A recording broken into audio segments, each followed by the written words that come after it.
भक्तों राम राम, राधे श्याम। भक्ति भाव विद रेणु रस्तोगी चैनल में मैं आपका स्वागत करती हूं। तो जिनका आज जन्मदिन है उन सभी को हार्दिक शुभकामनाएं। जिनकी मैरिज एनिवर्सरी है उन सभी को भी हार्दिक शुभकामनाएं। तो आशा करती हूं कि आप सब कुशल मंगल होंगे। तो आप सभी को अपरा एकादशी की हार्दिक शुभकामनाएं। तो चलते हैं और वीडियो शुरू करते हैं। तो भक्तों इस बार अपरा एकादशी 3 तारीख की है और एकादशी आ किस दिन रही है तो मैं आपको बता देती हूँ। सबसे पहले हम यही बात कर लेते हैं कि एकादशी कब आ रही है। तो भक्तों एकादशी आ रही है 2 तारीख को। 2 तारीख को सुबह 5:05 पर एकादशी आ रही है। और इसमें ब्रह्म मुहूर्त से पहले मतलब जो तिथि पड़ती है हमारी, तो वो है दसवीं। और दसवीं के बाद दसवीं हमारी ख़त्म हो रही है 5 बजे। और उसके बाद एकादशी 5:05 पर शुरू हो रही है। तो ब्रह्म मुहूर्त के बाद हो रही है और इसमें आ गया है दसवीं का अंश। तो इसलिए हम एकादशी दसवीं वेदी एकादशी ना रहकर द्वादशी वेदी एकादशी का व्रत करेंगे। तो जो मोक्ष की प्राप्ति करना चाहते हैं और जो वैष्णव हैं जो द्वादशी युक्त एकादशी व्रत करते हैं तो वो करेंगे 3 तारीख को, और बाकी 2 तारीख को भी कर रहे हैं। तो दसवीं के अंश की वजह से हम एकादशी करेंगे 3 तारीख को। तो अब 3 तारीख को जो एकादशी है तो ये एकादशी 3 तारीख की सुबह जो है ख़त्म हो रही है। 2:41 पर ख़त्म हो रही है। तो जो 2 तारीख को एकादशी 5:05 पर आ रही है वो ख़त्म 3 तारीख को 2:41 पर हो रही है। तो इसलिए द्वादशी वेदी एकादशी रहने के लिए हम रहेंगे 3 तारीख को व्रत।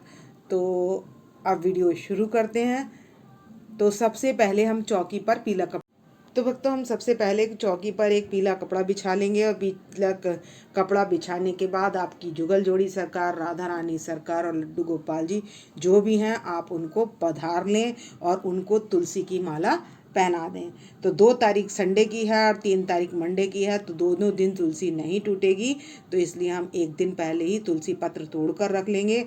और यदि हम भूल भी जाएं और गर्मियाँ हो रही हैं तो हम तुलसी की डंडी भी रख सकते हैं, तो तुलसी की लकड़ी भी रख सकते हैं, सूखी हुई लकड़ी भी हम पूजा में रख सकते हैं, या तुलसी की माला भी हम अपने लड्डू गोपाल जी को पहनाकर पूजा धारण भोग ग्रहण करा सकते हैं। तो इस तरीके से हम इनको यहाँ पर अब मैं यहाँ पर लक्ष्मी नारायण भगवान को विराजमान कर लूँगी। मैंने तिल का आसन देकर लक्ष्मी नारायण भगवान को विराजमान कर लिया और मैंने कर ली कलश की स्थापना। तो मैंने घट में इसमें डाल लिए एक सुपारी डाली है, लौंग का जोड़ा, इलायची और एक सिक्का डालकर मैंने इस पर कलश की स्थापना कर दी है। कलावे से मैंने इसको गांठ नहीं लगाई है, ऐसे मिलाकर छोड़ दिया। तो हमने कलश की स्थापना कर दी है और उस पर नारियल विराजमान कर दिया है। तो आप इस पर नारियल के साथ साथ एक यहाँ पर अखंड दीप भी जला लेंगे। और मैंने जल का छींटा लगा लिया है, शुद्धिकरण कर लिया है। तिल का आसन देकर हमने अपने विष्णु भगवान को और गणेश जी को विराजमान कर दिया है। तो अब मैं इनको जनेऊ पहना दूंगी। तो गणेश जी को मैं वाइट जनेऊ पहनाऊंगी और अपने लक्ष्मी नारायण भगवान को मैं येलो जनेऊ धारण कराऊंगी। तो मैं येलो जनेऊ अपने विष्णु भगवान जी को धारण करा दूंगी। तो मैं रोली से तिलक लगा दूंगी गणेश जी के,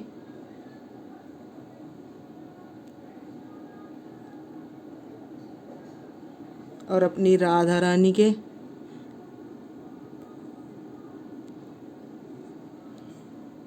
और लक्ष्मी माता के। तो मैंने इनके सबके लगा दिया है तिलक। और इसके बाद मैं लगाऊंगी लक्ष्मी माता के बाद यहाँ पर मैं सभी के तिलक लगा दूंगी। तो क्योंकि बुक पर भी हम सभी का पूजन कर लेंगे और सभी के इनके तिलक लगा देंगे। और विष्णु भगवान के लगा देंगे हम चंदन से तिलक। तो हम अपने लड्डू गोपाल जी के और विष्णु भगवान जी के जो हमारे सारे विग्रह हैं तो हम उनके चंदन से तिलक लगा देंगे।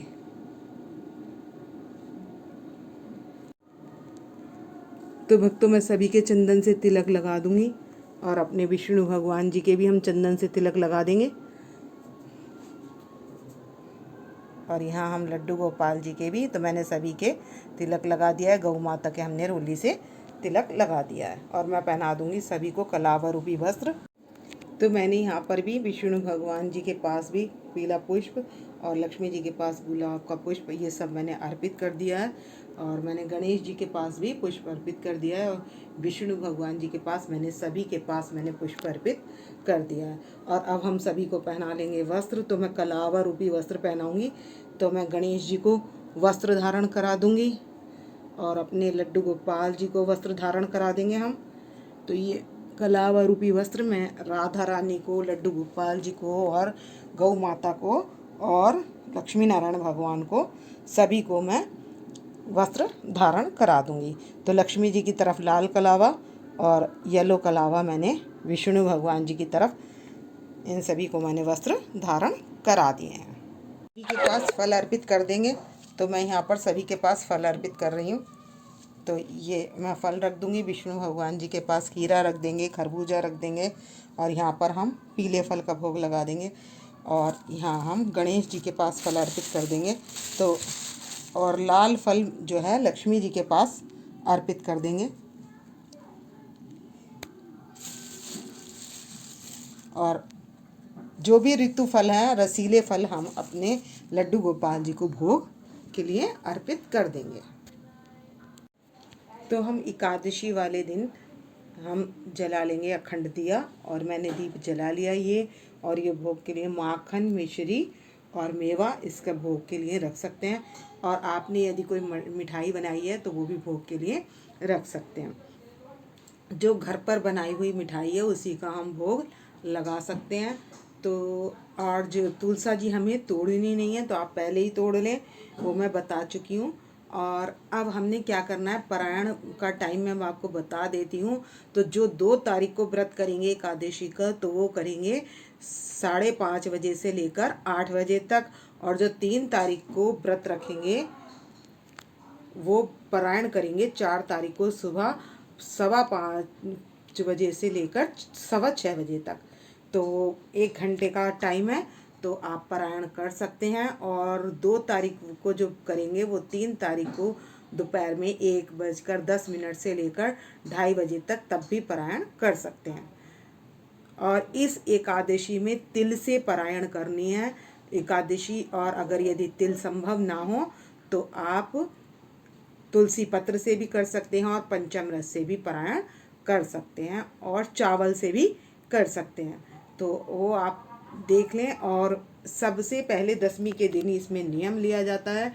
10वीं के दिन हम शाम को भोजन नहीं करते और उसके बाद अगले दिन हम स्वच्छ होकर विष्णु भगवान का लक्ष्मी जी के सहित पूजन करते हैं। विष्णु भगवान की पूजा की जाती है।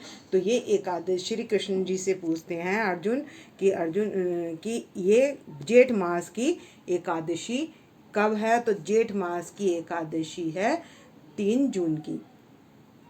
तो 3 जून की एकादशी है। तो इस एकादशी का क्या नाम है, तो ये कृष्ण पक्ष की एकादशी का नाम है अपरा एकादशी। और इसका महात्म क्या है कि इस एकादशी के, अपरा एकादशी के करने से क्या होता है, हमारे समस्त पाप नाश हो जाते हैं।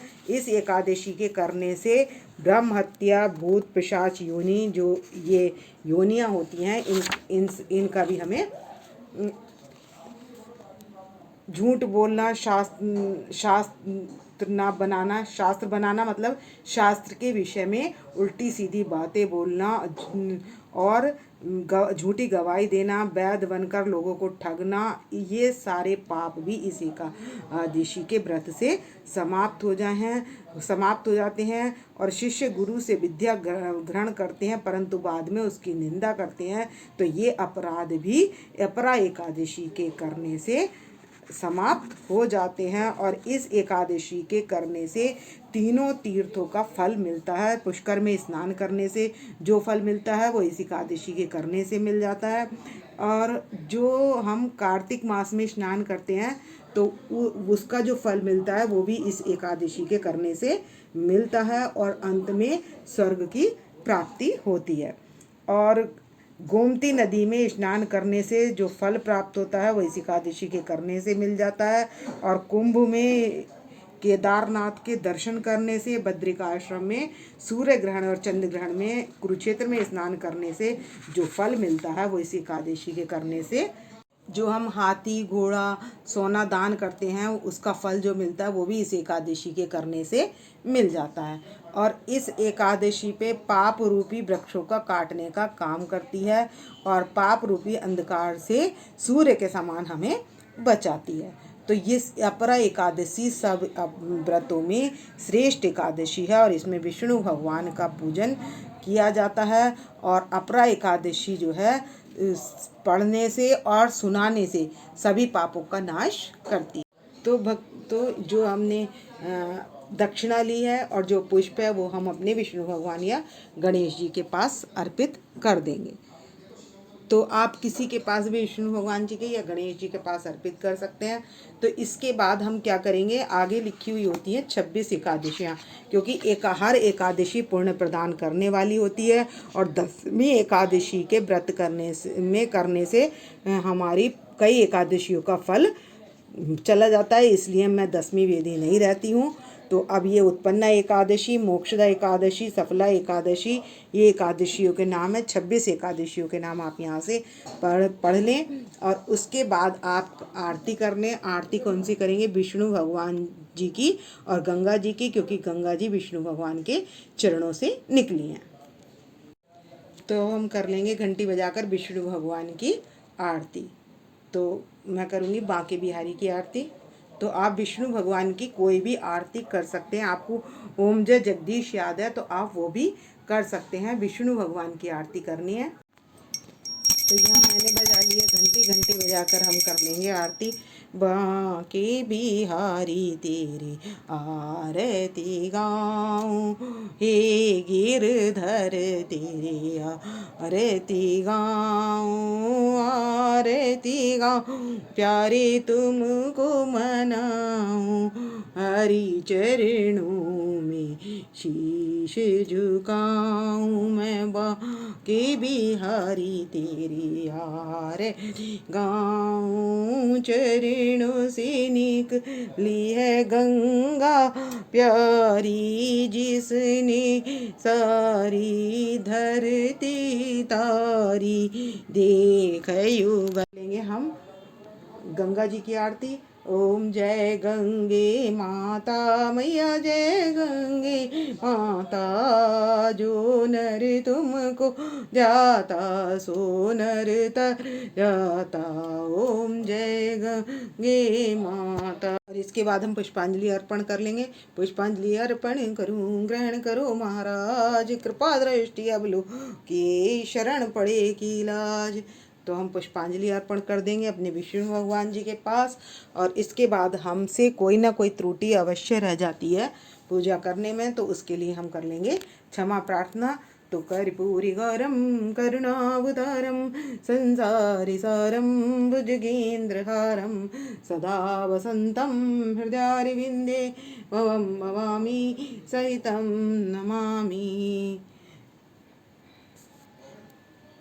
तो भक्तों, इस वीडियो का करूँगी मैं यहीं पर एंड। यदि आपको मेरी वीडियो पसंद आए तो प्लीज़ लाइक करें, सब्सक्राइब करें और शेयर करना ना भूलें। और कमेंट्स में जय श्री राधे या बिहारी जी की हाजिरी आप लगा सकते हैं। तो मिलते हैं नेक्स्ट वीडियो में। भक्तों राम राम, राधे श्याम।